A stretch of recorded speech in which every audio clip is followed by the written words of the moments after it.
ഇവിടെ അപ്രോച്ച് ചെയ്തിരിക്കുന്ന ഈ ഒരു ലോങ്ങണ് നമ്മൾ കട്ട് ചെയ്യാണ്. ഓൾറെഡി ഞാൻ ഒരു കട്ട് ചെയ്തിട്ടുണ്ട്. ഈ സ്കിന്നിൻ്റെ കുറച്ച് ഭാഗമേ വരാനേ ഉള്ളൂ. അപ്പോൾ അതും കൂടെ നമ്മൾ കട്ട് ചെയ്ത് നീക്കുകയാണ്.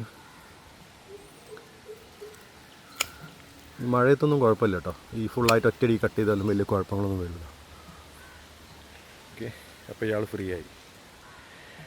ഇനിയിപ്പോൾ ഇത് വളർന്നു വന്നോളൂ.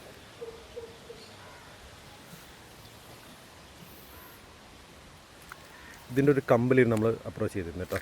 ഇവിടെ കാണിക്കുന്ന ഒരു കമ്പുണ്ടല്ലോ ഈ വരുന്നത്. ഈ ഒരു കമ്പിലായിരുന്നു നമ്മൾ അപ്രോച്ച് ചെയ്തിരുന്നത്.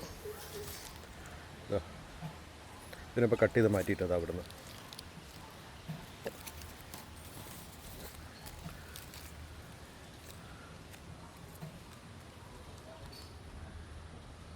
ഇനിയാണ് അപ്രോച്ച് ഗ്രാഫ്റ്റിംഗ് ചെയ്യാറ് കേട്ടോ. ചെയ്യുന്നൊരു വീഡിയോ ഞാൻ ഉടനെ തന്നെ ചാനൽ അപ്ലോഡ് ചെയ്യാം.